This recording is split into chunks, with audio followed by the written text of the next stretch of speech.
Isang mainit na pagbati sa lahat ng ating mga kababayan. Napaka-importanting pagtatalakay ang gagawin po natin ngayon. Hinihingi po na makinig po tayong lahat, mga kababayan sa Luzon, Visayas, Mindanao, lalong-lalo po ang ating mga OFW. Umpisahan ko po na kahit gaano kabigat ng problema, tayo'y parating magpapasalamat sa Panginoon. God is sovereign, He is in control. Man creates the crisis, but God gives the solution.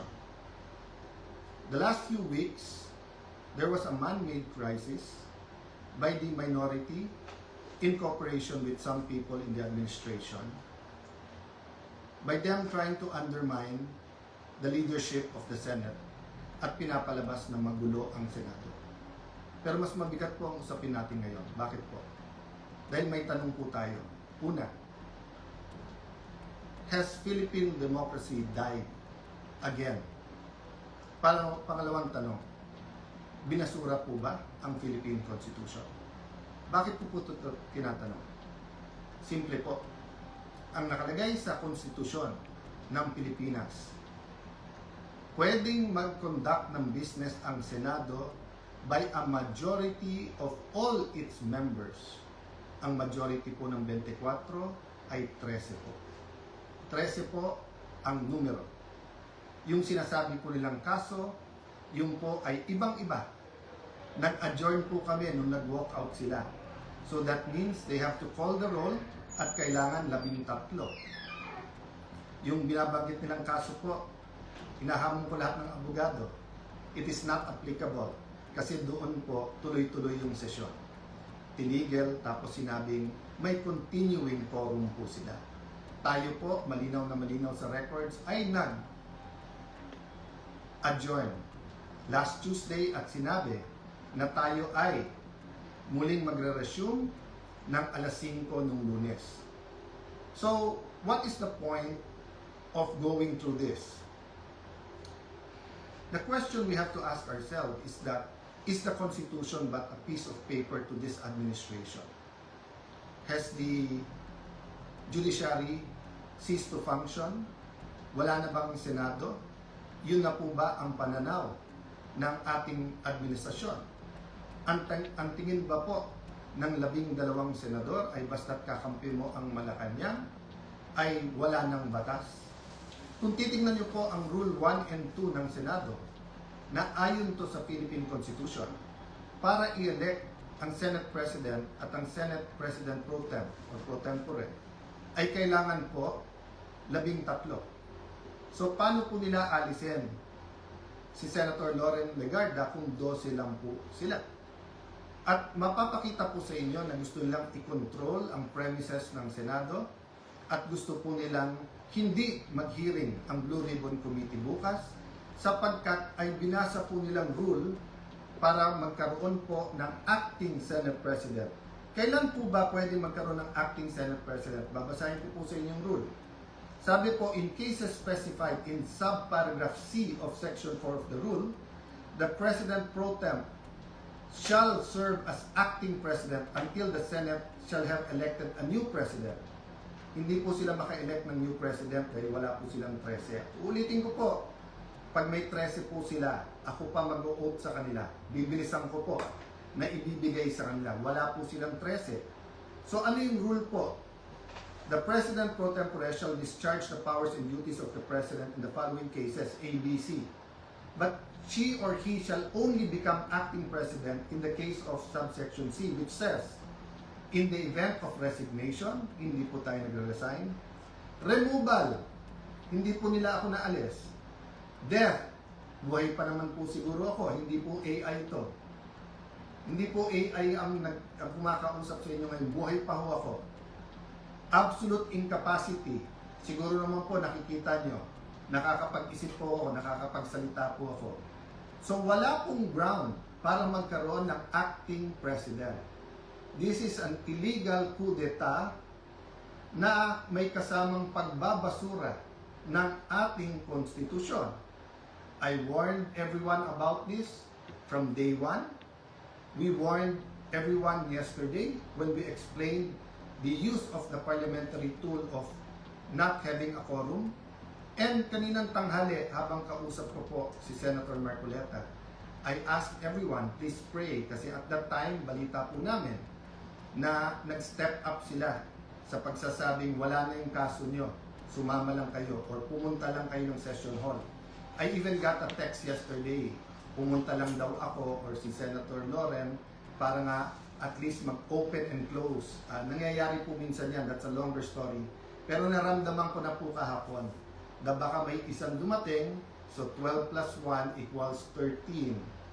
So 12 pa rin po ngayon, ay pang-11 pa rin po. Dahil sa ating konstitusyon, sa ating rules of the Senate, kailangan pong 13. Hindi po kami nagpipilit sa kapangyarihan. I can go as Senate President, even as Senator anytime. Hindi po ba ako lang ang katangi-tangi sa mga matataas na opisyal na nung nangyari yung flood control scam ay nagsabi, ba't hindi na lang tayo lahat mag-resign? Bakit po ngayon, after asking me to resign yesterday, illegal po. Actually po, hindi nila ako tinanggal. Naglagay ng acting. Senator Win, Lucian, ingat kayo dyan. You're playing around with fire. This is not just about the Senate. This is about the Philippine Constitution. Mga kababayan, sabi nila, ginawa nila to kasi naipit ang trabaho. Wala naman po silang ginawa ngayon. Kung hindi baguhin ang mga committee para walang Blue Ribbon committee hearing bukas, para hindi maimbitahan ang 18 Marines. Pinalitan nila ang presiding officer. Bakit po? Nagpakita po ba ako ng kahit anong partiality sa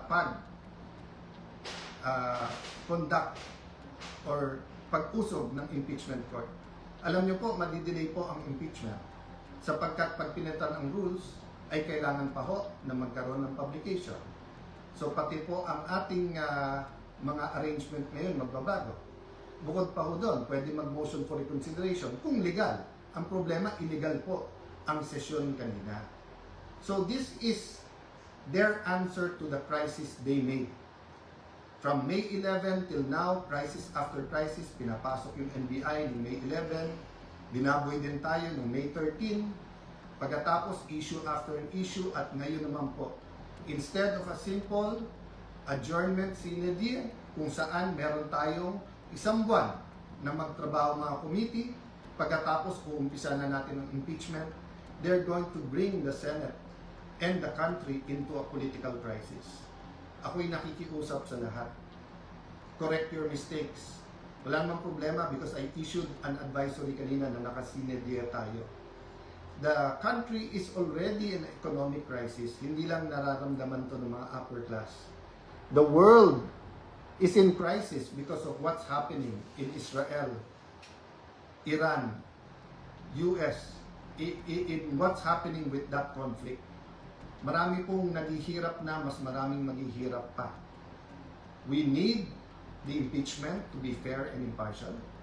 We need to investigate the flood control scam in a very impartial way that will be satisfactory to all our people. And we need a functioning Senate, an independent Senate. Huwag niyo po kaming alalahanin mga kababayan, okay po ako.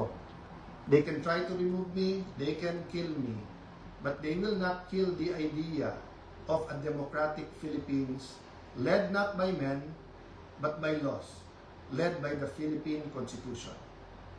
Kung sabi niyo po at natatawa yung iba that the Senate is under attack, 2023 pa lang ho, yung PI, gusto kong amendahan yung Constitution. After magsalita si Senator Aimee, wala daw katotohanan yun. Ngayon po, binasura ang Constitution. Ano ba tingin yung kasunod nito? So mga kababayan, again, God is sovereign. Let's all reflect on this and pray. But tomorrow, tuloy ang hearing ng Blue Ribbon Committee. I am still the legitimate, legal, moral Senate President of the Republic of the Philippines. There is still functioning committees.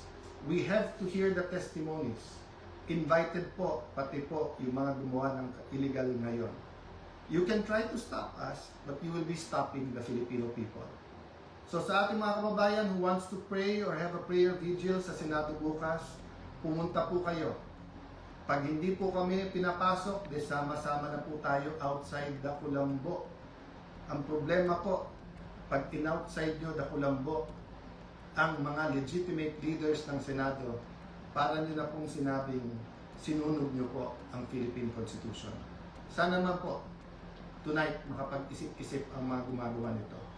Again, sincerely po, we pray for all of our leaders and we tell everyone here, let's pray for our country and may God bless the Philippines.